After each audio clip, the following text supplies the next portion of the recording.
বাংলাদেশের আকাশপথ যোগাযোগ ব্যবস্থার কেন্দ্রবিন্দু হিসেবে দেশের আন্তর্জাতিক বিমানবন্দরগুলো গুরুত্বপূর্ণ ভূমিকা পালন করছে।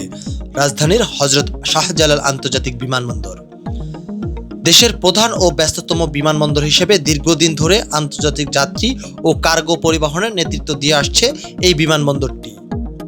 পূর্বে ঢাকা আন্তর্জাতিক বিমানবন্দর নামে পরিচিত ছিল এবং 1983 সালে এর নাম পরিবর্তন করে জিয়া আন্তর্জাতিক বিমানবন্দর রাখা হয়। পরবর্তীতে 2010 সালে আবারও নাম পরিবর্তন করে বর্তমান নামকরণ করা হয় হযরত শাহজালাল আন্তর্জাতিক বিমানবন্দর। বাংলাদেশের আন্তর্জাতিক বিমানবন্দরগুলো যাত্রীদের জন্য বহুমুখী সেবা নিশ্চিত করে থাকে। আন্তর্জাতিক ও অভ্যন্তরীণ ফ্লাইট পরিচালনার পাশাপাশি কার্গো পরিবহন, আধুনিক কাস্টম, ইমিগ্রেশন সুবিধা, নিরাপত্তা বেষ্টনী এবং উন্নত স্ক্যানিং প্রযুক্তি এখানে বিদ্যমান রয়েছে। যাত্রীদের জন্য আরামদায়ক লাউঞ্জ, বোর্ডিং, ট্রানজিট ও সুবিধা ক্রমাগত উন্নয়ন করা হচ্ছে, যাতে ভ্রমণ আরও সহজ ও নিরাপদ হয়। মধ্যপ্রাচ্য, ইউরোপ ও এশিয়ার বিভিন্ন দেশের সঙ্গে সরাসরি যোগাযোগ স্থাপনে বিমানবন্দরের গুরুত্বপূর্ণ ভূমিকা পালন করছে। আন্তর্জাতিক বিমানবন্দরগুলোর অন্যতম বৈশিষ্ট্য হল দীর্ঘ ও শক্তিশালী রানওয়ে, যেখানে বেয়ারিং এয়ারক্রাফট, এয়ারবাস এয়ারক্রাফট এর মতো বড় বড় ভারী উড়োজাহাজ সহজেই ওঠানামা করতে পারে।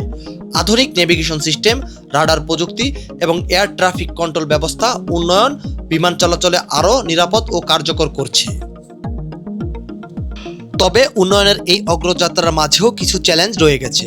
যাত্রী সেবা, সময়ানুবর্তিতা, লাগেজ ব্যবস্থাপনা ও সার্বিক ব্যবস্থাপনায় এখনও আরও উন্নতির সুযোগ রয়েছে।